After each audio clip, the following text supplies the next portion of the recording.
Amerika Serikat kembali melancarkan serangan terhadap Iran sejak hari Rabu lalu. Presiden Amerika Serikat Donald Trump menyebutkan serangan terhadap Iran merupakan serangan balasan atas serangan Iran sehari sebelumnya.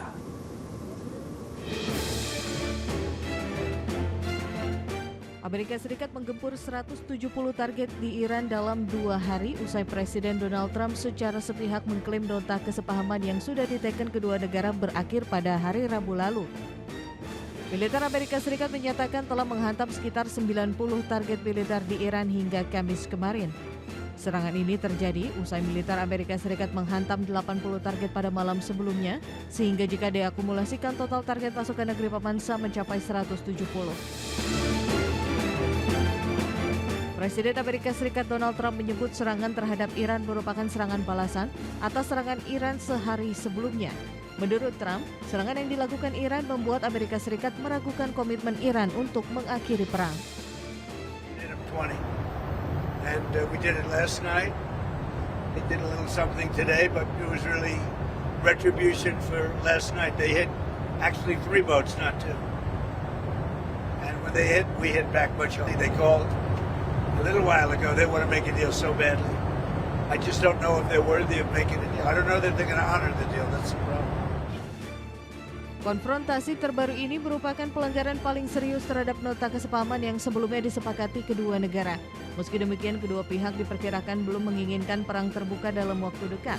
Namun, meski perang skala penuh dapat dihindari, ketegangan diperkirakan tetap berpusat di Selat Hormuz yang menjadi jalur vital perdagangan minyak dunia. Berbagai sumber IDX Channel.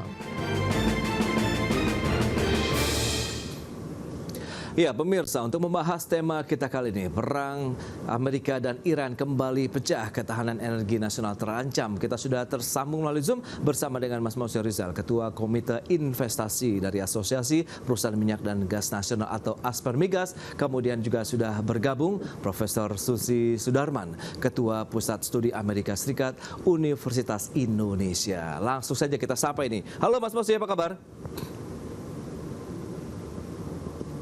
Ya, halo. Ya, kemudian kita sapa ada Profesor Susi Sudarman. Halo Prof, apa kabar Prof? Baik, terima kasih. Baik, terima kasih juga atas waktu yang disempatkan. Kemudian kita akan coba sapa kembali Mas Mose. Halo Mas, apa kabar? Ya, halo Mas Pras, terima kasih sudah diundang. Maaf tadi jaringan agak terganggu. Baik, terima kasih juga atas waktu yang disempatkan juga. Dan sebelum membahas lebih jauh, kita ke Profesor Susi Sudarman terlebih dahulu. Terkait dengan review nih, dengan konflik yang kembali memanas di Timur Tengah, khususnya Amerika Serikat dan Iran. Pasca kemarin juga Presiden Donald Trump menyebutkan bahwa gencatan senjata ini sebenarnya sudah berakhir. Seperti apa sih kondisi realnya di lapangan? Kemudian bagaimana pengamatan Anda, Prof, melihat konflik kedua negara di kawasan Timur Tengah ini? Konfliknya kompleks ya, karena sebenarnya Iran sudah terisolasi sekian lama. Jadi sebetulnya kalau misalnya mau berdiplomasi dan menjelaskan bahwa sovereignty atau kedaulatan atas selat itu tidak ada dalam hukum internasional. Safe passage. Tapi karena mereka sudah diisolasi dan diserang terus-menerus, akhirnya buntu. Karena sebetulnya ada keterbelahan antara pandangan Mujtaba dan IRGC melawan presidennya Pezeshkian dan Karachi, negosiatornya. Kalau Mujtaba tidak mau Hormuz dibuka dan tidak mau ada diskusi tentang senjata nuklir. Sedangkan Pezeshkian dan Karachi bilang lebih baik kita bernegosiasi. Jadi sebetulnya di sini ada kekakuan yang terjadi antara berbagai pihak yang harusnya melaksanakan diplomasi tersebut, dan akhirnya agak buntu karena masing-masing tidak bisa mempersuasi. Maksudnya Amerika tidak mempersuasi Iran, dan Iran sendiri enggan untuk menuruti apa yang diinginkan Amerika. Baik Prof, itu dia kondisi yang terjadi begitu ya di lapangan. Nah, dari kacamata Aspermigas sendiri Mas Mose, Anda melihat bagaimana sebenarnya konflik yang terjadi? Karena ini juga kan kelanjutan dari perang-perang sebelumnya begitu. Meskipun sudah ada ceasefire, kemudian ya akhirnya pecah perang lagi, ceasefire, kemudian berulang kembali begitu hingga hari ini. Ya, jadi perlu kami tekankan lagi bahwa ini bukan konflik Amerika dan Iran, tapi konflik Amerika, Israel, dan Iran. Oke. Nah, kita semua tahu, sudah di publik juga, bahwa inisiasinya yang nge-push untuk Amerika untuk konflik dengan Iran itu adalah Israel. Ini juga perlu kalau mau memang tuntas ya, memang harus ada peran dunia untuk meredam apa yang dilakukan oleh Israel. Nah, itu di satu sisi memang kita sayangkan Selat Hormuz itu ditutup, ya. Tapi memang ya namanya juga konflik, karena semua punya kepentingan, gitu kan. Jadi bagaimana kita bisa menanggapinya dan bagaimana Indonesia bisa berperan untuk bisa meredam konflik tersebut. Dan juga mempersiapkan diri konflik ke depannya, karena kita lihat sendiri Donald Trump ini sama sekali tidak bisa diprediksi. Ya, baru bulan lalu tanda tangan MOU dengan Iran. Ya, terus habis itu sekarang menyerang lagi, gitu kan. Itu di belakang itu ada dorongan dari Israel juga. Nah, ini yang menjadi ketidakpastian. Nah, pemerintah Indonesia harus bisa bersiap diri untuk menanggapi ketidakpastian ini. Industri-industri juga mempersiapkan diri untuk menanggapi ketidakpastian ini. Nah, disitulah pemerintah yang harus bisa lebih fleksibel dan bisa melihat keadaan dan bisa melihat jangka panjang. Karena kita nggak tahu, kemarin harga minyak sudah turun, sekarang udah mulai naik lagi. Gitu. Jadi ini yang harus karena nggak ada satupun pakar di dunia ini yang bisa memprediksi harga minyak itu berapa, ya, tahun ini maupun tahun depan. Gitu. Baik, itu dia yang perlu kita cermati bersama, bahwa semua pihak di Indonesia termasuk pemerintah, pelaku usaha begitu, untuk bisa segera bersiap-siap diri juga begitu untuk menghadapi potensi kemungkinan yang terjadi selanjutnya begitu, apakah konflik meluas atau tidak. Kita akan jeda sebentar, Mas Moshe dan juga Prof. Susi, kita akan bahas lebih jauh nanti di segmen berikutnya. Kita akan jeda dulu sebentar, dan pemirsa, kami akan segera kembali usai pariwara berikut ini. Ya, terima kasih Anda masih bergabung bersama kami dalam Market Review, dan pemirsa, berikut ini kami sampaikan data. Kita akan cermati bersama dengan konflik yang memanas di kawasan Timur Tengah, Selat Hormuz tentu yang menjadi pusat perhatian dunia, khususnya untuk kaitannya dengan sektor energi. Kita lihat bagaimana dengan pergerakan harga minyak mentah dunia, baik untuk WTI, kemudian juga dari Brent. Ini dia seperti yang bisa Anda saksikan di layar televisi Anda. Baik, kita lihat untuk beberapa jenis minyak mentah dunia. Kita lihat untuk Brent ini mengalami kenaikan dalam beberapa hari terakhir, sempat bertahan di 71-an dolar Amerika per barrel. Kemudian tanggal 7 Juli mengalami kenaikan menjadi 74,16 dolar Amerika Serikat. Kemudian di 8 Juli meningkat lagi menjadi 78,02 dolar Amerika Serikat per barrel. Demikian juga dengan Brent juga mengalami peningkatan. Tadi yang disampaikan adalah jenis Brent yang mengalami kenaikan menjadi 78,02 dolar Amerika Serikat, sementara WTI-nya menjadi 73,52 dolar Amerika Serikat, seperti yang bisa Anda saksikan di layar televisi Anda. Berikutnya, tujuan pengiriman minyak terbesar yang melewati Selat Hormuz bisa Anda saksikan juga. Ada Asia lainnya sekitar 8,3 juta barrel per hari, kemudian China 5,4 juta barrel per hari, menyusul India, Eropa, dan Afrika. Itu dia tujuan pengiriman minyak terbesar yang melewati Selat Hormuz. Itu dia beberapa hal yang sudah disampaikan. Kita lanjutkan kembali perbincangan bersama dengan Profesor Susi Sudarman dan juga Mas Moshe Rizal. Ya, Prof, dengan informasi tadi yang sudah disampaikan ini, pergerakan harga minyak mentah dunia sudah mulai mengalami kenaikan. Kemudian ada beberapa banyak negara begitu yang bergantung untuk melewati Selat Hormuz begitu ya. Memang selama ini tadi ya bisa dikatakan menjadi daerah sengketa begitu antara Amerika Serikat, Israel, dan juga Iran. Bagaimana Anda memandang kondisi ini? Apakah konflik ini akan berpotensi meluas, kemudian akan mendorong lagi pergerakan harga energi global juga kah, atau bagaimana, Prof? Kalau saya melihat, sebetulnya kalau melihat Donald Trump sebagai seorang businessman, dia sengaja waktu itu jeda itu untuk melerai kondisi yang konfliktual. Artinya dia mencoba melepaskan supply minyak. Ya. Baik. Oke, Prof. Halo. Baik, kami mengalami gangguan komunikasi. Kita akan coba ke Mas Mohsin. Mas Mohsin, Anda melihat bagaimana dengan tren kenaikan harga minyak mentah dunia tadi WTI Brent ini sudah mulai merangkak naik begitu ini, Mas Mohsin? Ya, memang sekarang sudah mulai mendekati $80 lagi nih. Ya. Sempat 90 turun di bawah, sempat di ranah 60-an waktu itu. Ya. Tapi ya naik lagi 70 ya. Kemarin pas ada MOU turun lagi. Nah, semua sudah mulai happy gitu, perang negara berakhir ternyata mulai lagi nih. Betul. Jadi sudah mendekati angka 70. Makanya itu saya bilang pakar manapun tidak bisa memprediksi pergerakan minyak dunia itu seperti apa. Nah, karena sangat-sangat sensitif, apapun gejolak di dunia, mau itu konflik ekonomi, mau itu konflik energi dan lain sebagainya, itu pasti akan menggerakkan minyak dunia. Ini makanya sekali lagi kita harus berhati-hati dan kita harus bersiap diri jangka panjang ini. Oke, itu dia. Harus tetap bersiap diri. Nah, kita kembali lagi ke Prof. Susi ini. Kita tahu Iran dalam fase transisi politik begitu ya. Ada pergantian kepemimpinan internal di sana begitu. Anda melihat dengan agresivitas yang terjadi saat ini sebenarnya ingin menunjukkan bahwa Iran tidak mudah menyerah begitu. Bukan memposisikan sebagai negara yang lemah meskipun ditekan sana sini baik dari Amerika Serikat maupun Israel begitu, Prof. Susi.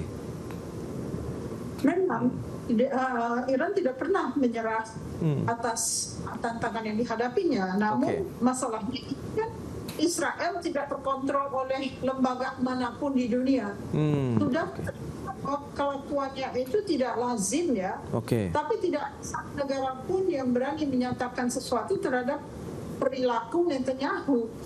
Sudah jelas kita semua di dunia terkena dampak oleh ambisi Netanyahu untuk menciptakan Israel Raya atau the Greater Israel. Nah, ini yang harus diwaspadai karena sebetulnya bukan hanya cita-cita Israel Raya itu, Donald Trump juga terikat dalam blackmail yang dilakukan oleh Mossad.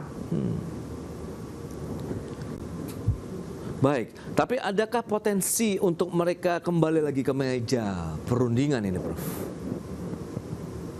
Kalau misalnya sekarang saya lihat ada perkembangan baru nih. Hamas menyerahkan kekuasaan kepada teknokratik elemen dari Board of Peace.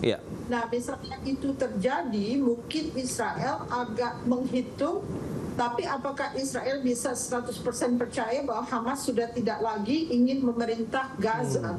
Karena hanya satu-satunya yang bisa melakukan itu kalau misalnya Hamas benar-benar menurut aturan dari Board of Peace itu bisa meningkatkan arena pemerintahannya untuk sekedar mengendurkan konflik yang ada. Baik, ini menarik kalau kita cermati dengan konflik yang terjadi antara Amerika Serikat, kemudian Iran dan juga Israel juga begitu. Anda melihat potensi bahwa Amerika Serikat, karena kita tahu gempuran terus dilakukan, tapi kan memang melalui rudal-rudal jarak jauh begitu ya, memang rudal jelajah yang diberikan. Apakah ada potensi kemungkinan serangan darat head to head langsung? Kita bahas lebih jauh nanti di segmen berikutnya. Prof. Susi dan juga Pak Mohsin, kita akan jeda dulu sebentar ya. Dan pemirsa, kami akan segera kembali sesaat lagi.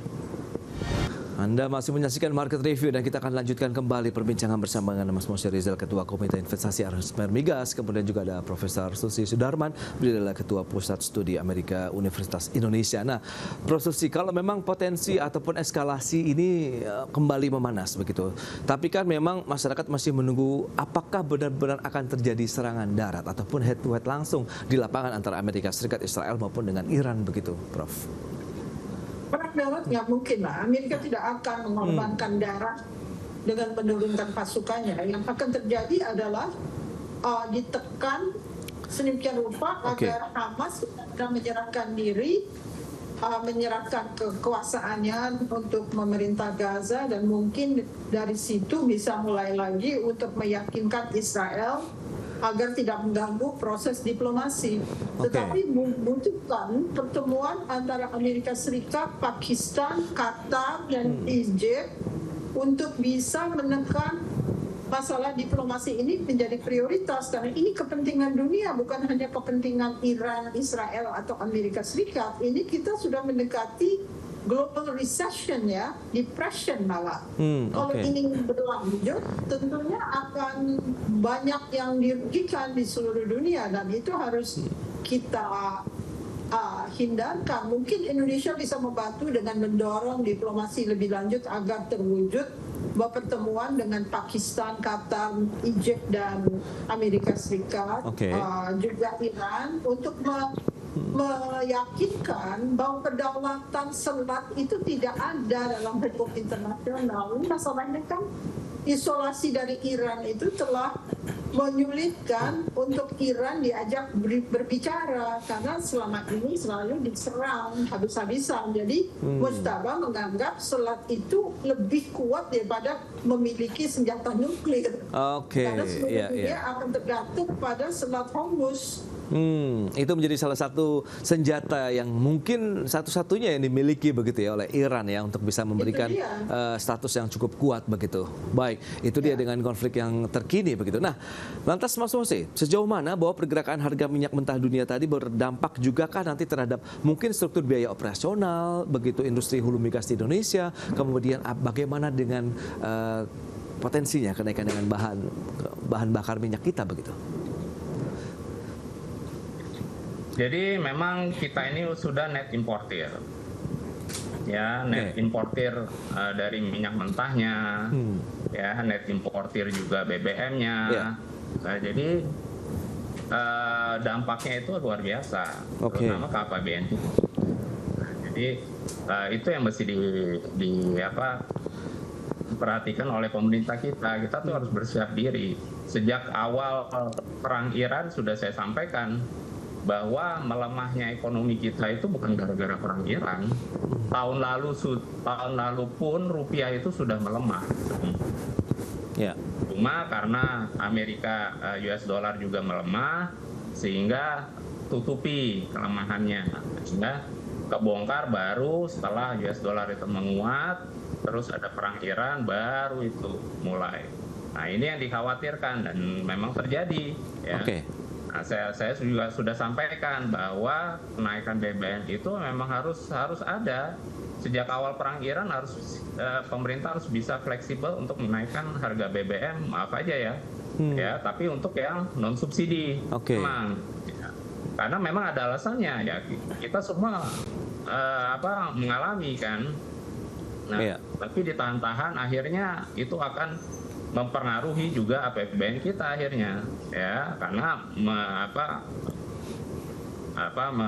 harus menalangi penundaan kenaikan BBM tersebut gitu. Akhirnya sekarang sempat turun, orang-orang berkoar untuk turunkan harga BBM. Nah, sekarang mulai naik lagi. Jadi yang penting adalah bagaimana fundamental kita tuh harus diperkuat. Caranya simpel. Yang pertama harus dilakukan harus ada menghemat diri. Ya, APBN kita tuh harus sudah disiapkan sejak tahun lalu sebenarnya. Hingga itu yang dipermasalahkan sekarang. Hemat konsumsi BBM-nya begitu, Mas Mose? Bukan, hemat APBN-nya. APBN-nya, Itu yang harus dihentikan. Pada penggunaan anggaran berarti ya? Iya, kita kan ada alasannya sekarang, ya, karena ada perang ini, konflik ini. Jadi kan kemarin Pak Purbaya sudah menyampaikan defisit APBN kita sudah mendekati 2,6, 2,5, 2,6. Tahun ini kemungkinan jadi 2,85. Itu melewati 750 triliun rupiah. Nah, bagaimana bayarnya kalau kita terus-terusan defisit? Ya bayarnya apa? Pakai utang lagi. Utang akan apa? Mendapatkan defisit lagi. Sedangkan kondisi global lagi seperti ini, penekanan harga minyak ini bisa nanti siapa tahu bisa naik $90 lagi, ya makin tertekan lagi. Gitu. Nah ini yang harus diperhatikan oleh pemerintah. Tolong sekali selamatkan ekonomi Indonesia dulu, siapkan diri ya untuk jangka panjang, nggak cuma jangka pendek saja. Itu sih. Itu dia beberapa poin yang sudah disampaikan bahwa kita harus melakukan penghematan, mungkin tidak hanya anggaran, tapi bagaimana juga masyarakat juga melakukan penghematan dari sisi konsumsi, penggunaan dari energi ataupun bahan bakar minyak. Tadi sudah disampaikan Mas Mose bahwa kita sudah menjadi net importer begitu ya. Baik, Mas Mas Mose, kemudian Prof. Susi, terima kasih banyak atas informasi, update, dan juga insight yang sudah diberikan. Semoga perang juga tidak berkepanjangan, kemudian ada solusi kembali yang bisa menurunkan harga minyak mentah dunia sehingga ekonomi negara-negara yang terdampak bisa pulih kembali termasuk Indonesia. Selamat melanjutkan aktivitas kembali, Prof. Susi dan juga Mas Mose. Terima kasih, sampai berjumpa lagi. Terima kasih. Prof. Susi, Mas Prak. Baik pemirsa, kita akan lanjutkan kembali perbincangan bersama dengan narasumber spesial kita. Ada Mbak Nagita Slavina, M-Tanker, Direktur Utama PT Rans Entertainment Indonesia Tbk. Kemudian juga ada Bapak Darwin Sirel Nurhadi, beliau adalah komisaris dari Rans Entertainment Indonesia Tbk. Nah, ini menarik, tadi sudah disampaikan ada beberapa poin yang sudah diberikan. Dan berikut ini kita akan cermati beberapa data terlebih dahulu yang akan kita sampaikan ya, terkait dengan profil dari emiten Rans yang baru saja melantai di Bursa Efek Indonesia. Selengkapnya bisa Anda saksikan di layar televisi Anda, pemirsa. PT Rans Entertainment Indonesia Tbk atau Rans ini bergerak dalam bidang usaha media dan hiburan. Kemudian harga IPO Rp170 per saham dan hasil IPO-nya sekitar Rp429,25 miliar. Dan berikutnya kita akan cermati dari sisi penggunaan dana hasil IPO seperti yang bisa Anda saksikan juga, di mana ada pembayaran awal untuk seluruh pokok hutang juga kepada Bank Negara Indonesia tadi sekitar Rp30 miliar. Sisanya ada ekspansi usaha tadi pada pembangunan wahana bermain dan belajar edukatif Cipunglen, ada juga belanja operasional, kemudian membentuk entitas usaha baru, ada juga ekspansi usaha berupa akuisisi kepemilikan saham dari PT Rans Kosmetika Indonesia, kemudian juga ada penyetoran modal kepada entitas anak Perseron yakni RNS. Itu dia beberapa data yang sudah kita sampaikan dan kita akan lanjutkan kembali perbincangan bersama dengan Mbak Gigi dan juga Pak Cyril. Ini menarik kalau kita cermati beberapa poin yang sudah disampaikan, lantas bagaimana?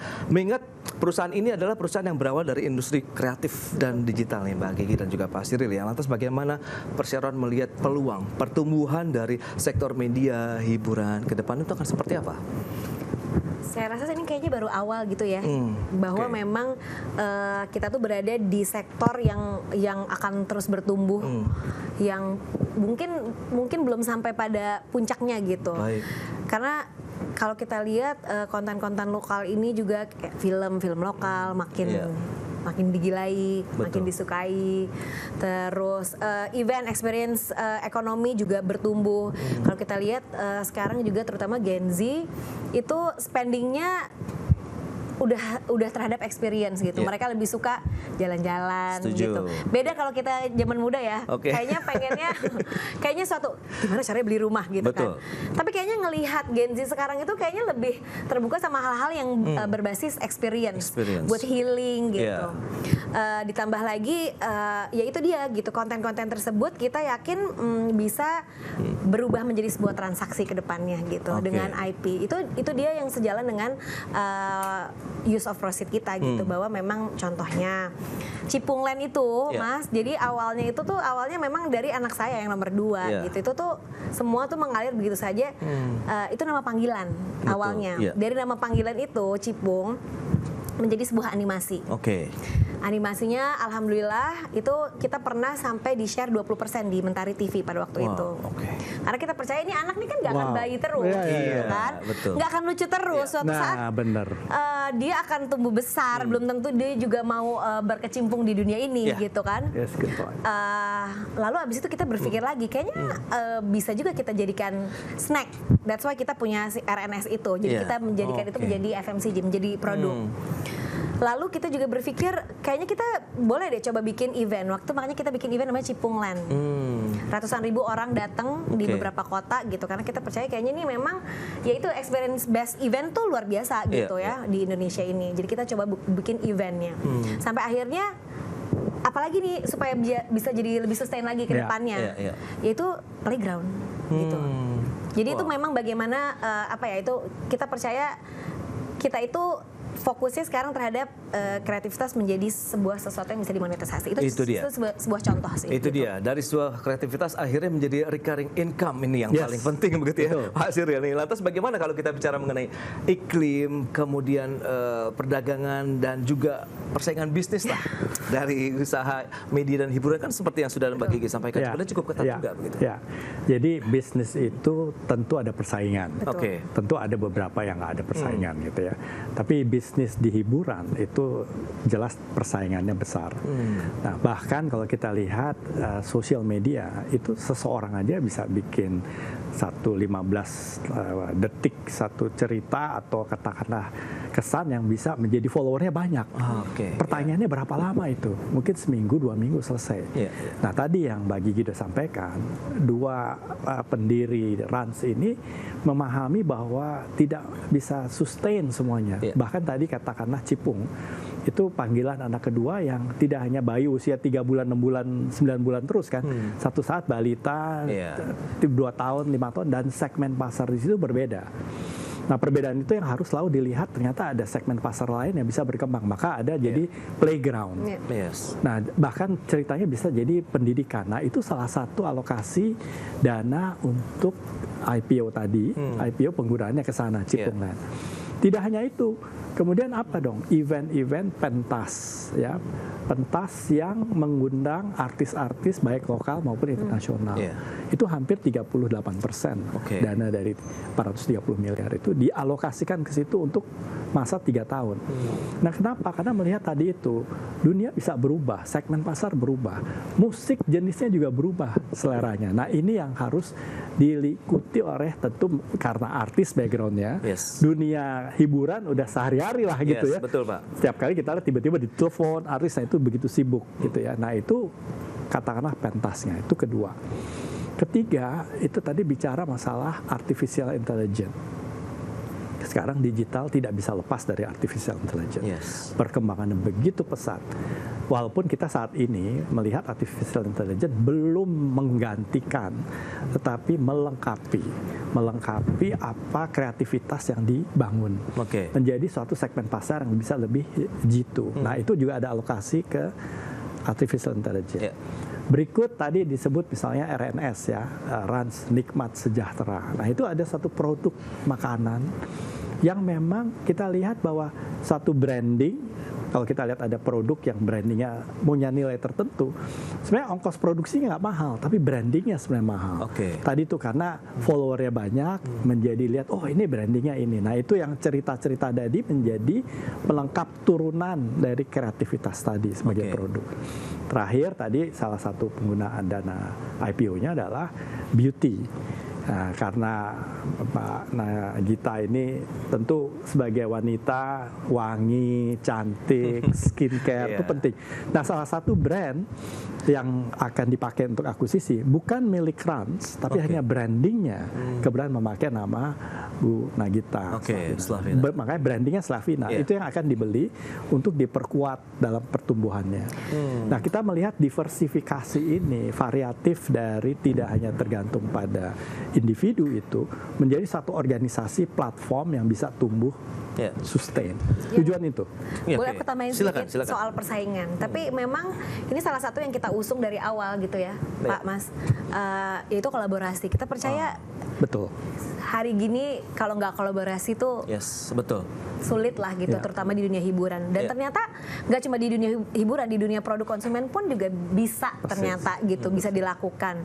Contohnya kemarin saya melihat juga Slavina ini selain memang ada saya gitu di situ, tapi kita bisa menggandeng teman saya gitu, Aurel, sebagai kolaborasi, ada produk kolaborasi gitu. Jadi itu menurut saya nggak melulu soal dilihat dari bagaimana persaingannya, tapi bagaimana cara kita berkoneksi, membangun network. Itu juga yang memang saya sangat amat mengagumi suami saya sendiri, bahwa dia itu punya network yang luar biasa gitu. Yang itu salah satu juga mungkin kekuatan dari perusahaan kami gitu, bahwa memang dengan network itu bisa terjalin, yaitu dia bisnis deal, networking, ya mungkin sesama teman di dunia hiburan gitu, sehingga terjadi yaitu dia transaksi-transaksi selanjutnya profitnya dan akan lebih sustain lah ke depannya gitu. Ya itu dia, berarti memang lebih besar dana hasil IPO ini digunakan untuk melakukan ekspansi bisnis lagi ya, untuk menjaga tadi sustainability dari bisnisnya sendiri ya, dari Rans Entertainment Indonesia Tbk sendiri. Nah, kalau kita bicara strategi perusahaan dalam menjaga pertumbuhan pendapatan dan juga mungkin profitabilitas nih Mbak Gigi, lantas bagaimana yang mungkin perlu dilakukan di tengah persaingan industri hiburan juga yang tadi cukup ketat begitu?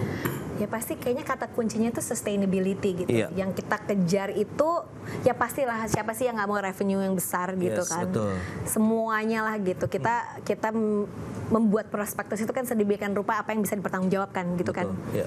Tetapi untuk mempunyai revenue yang lebih berkualitas, yang lebih berulang dan ya untuk berkesinambungan, keberkelanjutan gitu. Kita juga nggak mau melulu mikirin revenue sekarang atau 2 tahun 3 tahun ke depan, tapi ke depannya juga melakukan hal-hal yang mempercepat tapi justru memperlambat di kedepannya gitu. Jadi memang pasti kita ukur lah semuanya gitu. Nah kalau tantangan apa nih yang kira-kira sudah dipetakan sejauh ini begitu, nanti kemudian mitigasinya atau exit strateginya begitu apa saja begitu? Salah satunya memang yang sudah ada di prospektus itu adalah kebergantungan terhadap saya, terhadap Raffi dan keluarga. Nah itu dia, tapi memang sudah kita persiapkan gitu dari beberapa tahun terakhir bahwa memang fokus kita adalah IP gitu. IP dari kita semua, jadi produk, jadi event, jadi sesuatu yang lebih tangible gitu, bisa diukur gitu. Dari sisi manajemen sendiri, Pak Cyril, bagaimana Anda melihat dengan 2026 ini? Dengan menjadi perusahaan publik, tentu otoritas juga memastikan bahwa tata kelola penting. Ya. Apa saja misalnya harus ada komite audit misalnya tambahan. Sebelumnya kan sebagai bukan perusahaan publik untuk apa ya? Nah dengan menjadi perusahaan publik ya kita perlu ada komite audit misalnya yang independen. Gitu. Kemudian apa lagi? Komite remunerasi nominasi yang secara independen juga melihat bagaimana kompensasi para top management yang profesional. Tentu dilihat mumpuni ibaratnya gitu ya, meritocracy. Artinya apa? Berdasarkan prestasi itu yang kita akan bangun. Karena pada akhirnya adalah persaingan itu tidak bisa dihindari.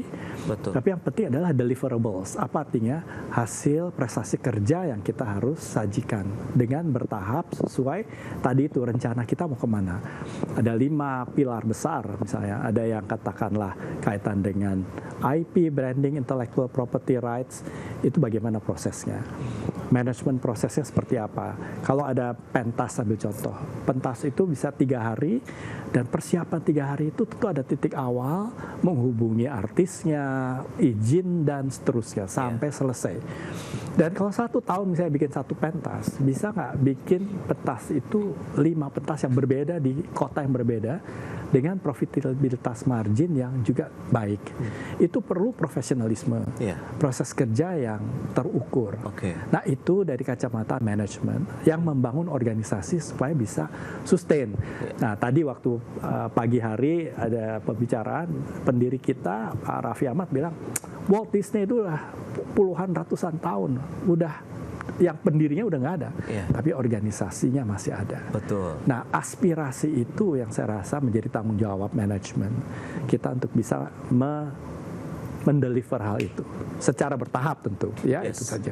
Itu dia seperti yang sudah disampaikan Mbak Gigi bahwa IPO ini juga sebenarnya baru langkah awal ya dari perseroan begitu untuk menuju mungkin tinggal landas yang lebih jauh lagi terbangnya begitu ya ke depan begitu. Nah kalau kita bicara mengenai target kinerja dengan perolehan dana segar tadi Mbak Gigi, ini apa nih kira-kira?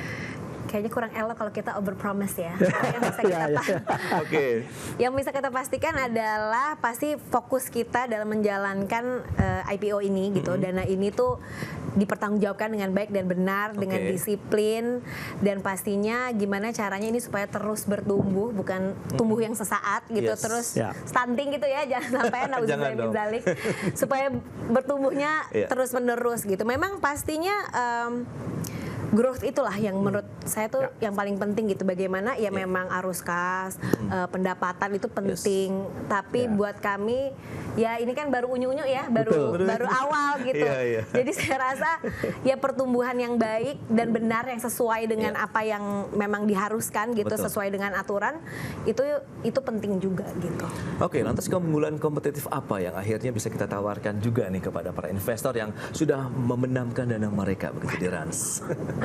Kurang lebih tadi kita udah kasih tahu juga ya beberapa gitu memang yang sudah selama ini kita lakukan gitu. Memang fokus kita itu adalah menjadikan ya ini popularitas kita nih, anggaplah yang kemarin ini menjadikan suatu produk yang lebih sustain gitu. Jadi kalau mungkin banyak yang ngira, nanti gimana nih kalau ibaratnya udah nggak populer lagi gitu kan. Tapi memang makanya itu yang kita persiapkan sekarang itu adalah membangun produk-produk, event-event yang kedepannya kita harap lebih fokus ke sana gitu. Kita ini popularitas ini buat kita tuh pembuka pintu gitu. Perusahaan ini yang mengelola ini supaya lebih tahan banting jangka panjang supaya ini legasinya kalau kata Raffi ya Pak ya. Pengennya ini jadi suatu legasi buat anak cucu. Sedih deh kalau kayak gitu ya. Buat anak cucu gitu. Itu makanya kenapa buat saya gitu pribadi ini tuh kayak ngelahirin anak ya.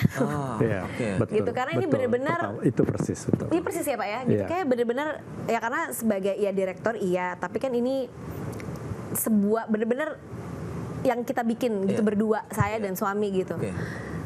Ya itulah itu dan salah satu juga kekuatan kami adalah mungkin ya di network itu karena itu menarik juga kalau kita lihat bisa menjadi inspirasi bisnis juga banyak orang ya kalau kita lihat begitu bahwa kesinambungan ini menjadi suatu hal yang menjadi keniscayaan begitu untuk bisa membangun bisnis yang lebih panjang begitu. Nah dari sisi komisaris berarti Pak Cyril, berarti kan kita harus menjaga ini gimana semuanya kalau sesuai dengan kaidah-kaidah sustainability, pasar modalnya, kemudian GCG-nya juga begitu Pak Cyril. Jadi memang sebagai komisaris utama yang tentu punya tanggung jawab mengawasi gitu kan.